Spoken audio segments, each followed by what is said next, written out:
जी तो जनाब उलमाए किराम तशरीफ़ ला चुके हैं। वसीम बादामी साहब ये कहते हैं उलमा का सेगमेंट, उलमा के सवालात भी, तो उलमा से भी हम कोशिश करेंगे बात करने की। लेकिन अभी सेगमेंट ख़त्म हुआ है डिबेट का। डिबेट में और शायरी में हमारे लिए बहुत एजाज़ की बात है कि फैसल सब्ज़ारी भाई बतौर मुनसिफ ज्वाइन करते हैं इस ट्रांसमिशन को। तो ज़रा जल्दी से पूछ लेते हैं फैसल भाई। बिल्कुल इसलिए नहीं कि हम सेट पे मौजूद हैं, सेट के बारे में, ट्रांसमिशन के बारे में बादामी की ज़रा एक दो बुराइयाँ कर लेते हैं मिल के ज़रा साथ। क्या तासर है आपका, कैसा लगता है जब से आपने ज्वाइन किया है? पहली बात तो ये कि देखें इकरार आपके साथ बैठना मेरे लिए भी आज़ाद है। आपकी जितनी गिरफ्त है ज़बान पर, शायरी पर और वसीम के खुद माशाल्लाह से, तो बहुत काबिल अफराद के साथ मैं यहाँ पर हूँ। ARY की ट्रांसमिशन सबसे बड़ी ट्रांसमिशन है। अच्छा, सेट वेट तो सब बड़ा है, शानदार है। जो अच्छी बात यह है कि जो इस वक्त मसाइल सोशल डिस्टेंसिंग, समाजी दूरी इख्तियार करती हैं, वो यहाँ पर प्रैक्टिकली हो रहा है। जो माइक हम इस्तेमाल कर रहे हैं वो भी ये बूम माइक है। Exactly. So that मुझे आपके इतना करीब ना आना पड़ेगा। तो ये हो रहा है बाकायदा। जितने कैमरामैन हैं, जितना यहाँ पर अमला है, PPEs उसने पहने हुए हैं। ये बहुत अहम है, ये जिम्मेदारी का और बड़ेपन जो आपसे तवक्को होती है उसके ऊपर पूरा उतर रहे हैं। आई होप कि ये नशरियात लोगों को बहुत कुछ सिखाने का मौका बन रही हो और हम बहुत जिम्मेदारी के साथ ये काम करेंगे।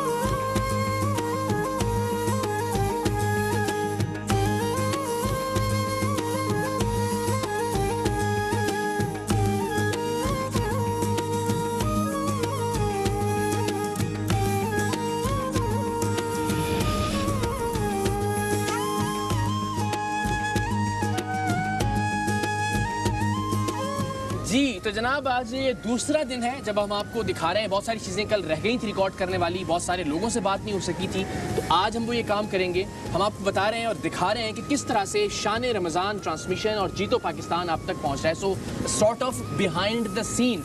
तो अभी आपको हम लेकर चलते हैं वसीम बादामी साहब के कमरे में और देखते हैं कि वो ये वक्त है उनके तैयार होने का और इसके बाद वो सेट पर जाएंगे।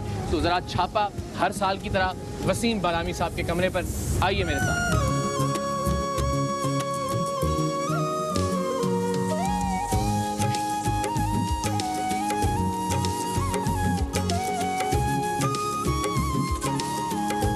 वालेकुम अस्सलाम, पीछे हो जाओ, रास्ता दे दो। बादामी साहब नहा रहे हैं। बादामी साहब जल्दी नहा के निकले। ले जी, बादामी साहब ने धांधली की थोड़ी सी हमारे साथ। बादामी साहब तैयार होके निकले हैं नहा के। तो अनलाइक प्रीवियस ईयर्स जब हम आपको देखते थे, जब आप सो के जागे हुए होते थे, आप लगा ले माइक जल्दी से, फिर आपसे हम बात करते हैं। नहीं, आप कर सकते हैं। अच्छा, ठीक है, हमारा ये बूम माइक हम इस्तेमाल कर रहे हैं बादामी साहब, ताकि फासला जरा और ये जब माइक और टॉप है मैं अपना खुद ले आता हूँ। अच्छा, फिर से अल्कोहल स्वैब लगाता हूँ, फिर उसके बाद लगाता हूँ। जिंदाबाद करें बिल्कुल, ताकि हम ये भी देखें। तो इस बार जरा मुश्किल और मुख्तलिफ है ट्रांसमिशन, मुश्किल चैलेंजिंग। हाँ, सबसे बड़ी मुश्किल तो ये कि एक तो रमजान ट्रांसमिशन में इतनी सारे सेगमेंट की चीज़ होती है ना कि मैं एहतियात नहीं कर पाता हूँ, बिल्कुल जाहिर है।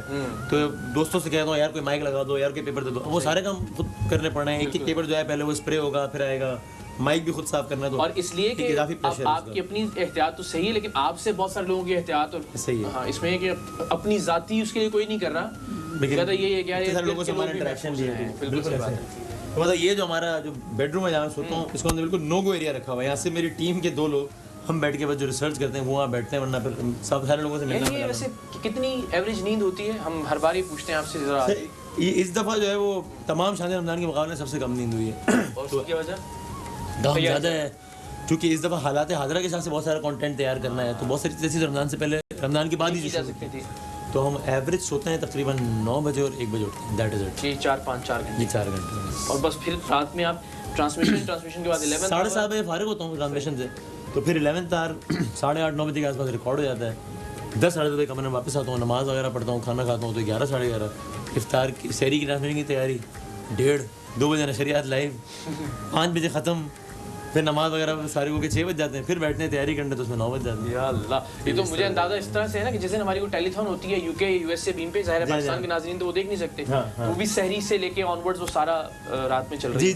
जी। तो लग पता जाता है उस दिन, तो मतलब कमाल हो जाता है। जिंदाबाद। और आपको क्या लगता है किधर से आ रही है ये हिम्मत, क्यों है ये? मतलब ये लोगों से आ रही है। बस लोग जो अपना जब हौसला बढ़ाते रहते हैं और दो बोल जरा कह देते हैं तारीफ के या कंस्ट्रक्टिव क्रिटिसिज्म की, तो मैं ज़ाहिर सबसे पहले तो अल्लाह ताला उसमें तो कुछ शक ही नहीं, लेकिन उसके बाद बस अच्छा बस ये जाते जाते क्योंकि हमें अंदाज़ा है अभी बस शुरू होने वाला है आपका, फिर हम सेट पे भी कुछ बात कर लेंगे ब्रेक में। जुनैद भाई रहे यहाँ, तो यादें और वो उनके बगैर तो, उनके जिक्र के बगैर तो कोई ना ट्रांसमिशन मुमकिन है ना शान रमज़ान की जब बात हो तो लिटरली कोई एक दिन भी ऐसा नहीं होता ना कि जब किसी ना किसी हवाले से याद ना हंसते हुए रोते। और ये इस कमरे का मामला ही ऐसा था कि जब पहला साल था तब तो ऐसा हुआ कि बाकायदा कमरा अवेलेबल था, लेकिन मैं बहुत वक्त तक इस कमरे में नहीं रहा मैं। अच्छा ये मैंने कहा कि यार क्योंकि ज़्यादा यादें वाबस्ता थी और फिर आहिस्ता आहिस्ता अपने आप को जरा चलें। आज के लिए बेस्ट ऑफ लक और आने वाले ट्रांसमिशंस के लिए भी सेट पर मुलाकात होती है। आ जाए खैर से भाई, सिर्फ यहाँ से दिखा दीजिए दूर दूर से। हम सिर्फ इसलिए दिखाना चाह रहे हैं कि बदामी साहब ट्रांसमिशन तो नज़र आती है आपको जो सिर्फ स्क्रीन के ऊपर है, उसके पीछे कितना काम हो रहा है, किताबें जो पड़ी हुई हैं, जो पेपर है, जो क्यू कार्ड्स पड़े हुए हैं, उस तरफ अगर आप देखें हम दिखा सकें तो बस आप समझे कागज़ ही कागज़ बिखरे पड़े हैं।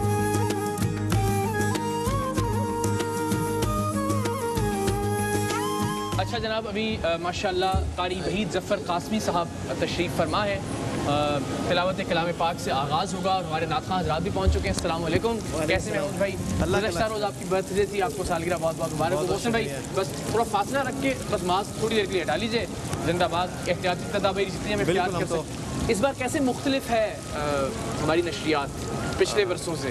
पहले गहमा गहमी होती थी, ऑडियंस होती थी, उनका रिस्पांस होता था, सुभान अल्लाह माशाअल्लाह, क्लैपिंग हो रही होती थी, उसको मिस भी कर रहे हैं। और ये एक थोड़ा सा नया लग रहा है, तो ये अच्छा भी फील हो रहा है और नहीं भी हो रहा है। सही है, दोनों मिले जुले रुझानात हैं। अल्हम्दुलिल्लाह। मोहसिन भाई माशाल्लाह आपके कलाम सुनते हैं, झूमते हैं, क्या कहना चाहेंगे जो लोग देख रहे हैं इस वक्त टेलीविज़न की स्क्रीन पर आपको? कोरोना के हवाले से तो कहूँगा बिल्कुल एहतियात करें। बिल्कुल। और अगर हमारे इसके प्रोग्राम के बारे में क्या पूछते हैं तो प्रोग्राम तो अल्हम्दुलिल्लाह मुझे लगता है कि ज़्यादा मज़ा आ रहा है।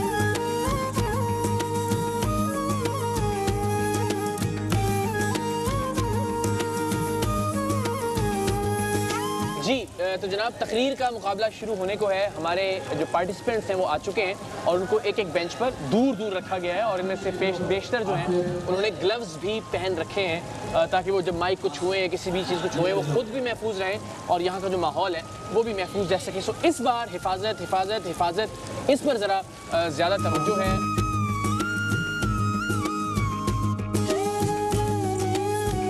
सेट और सेट के पीछे बहुत सारी चीज़ें होती हैं और इस सब को कंट्रोल कर रहा होता है कंट्रोल रूम, चाहे वो जीतो पाकिस्तान है चाहे शान रमज़ान नशरियात है। तो आपको कंट्रोल रूम दिखाते हैं इस वक्त क्या मंजर पेश कर रहा है।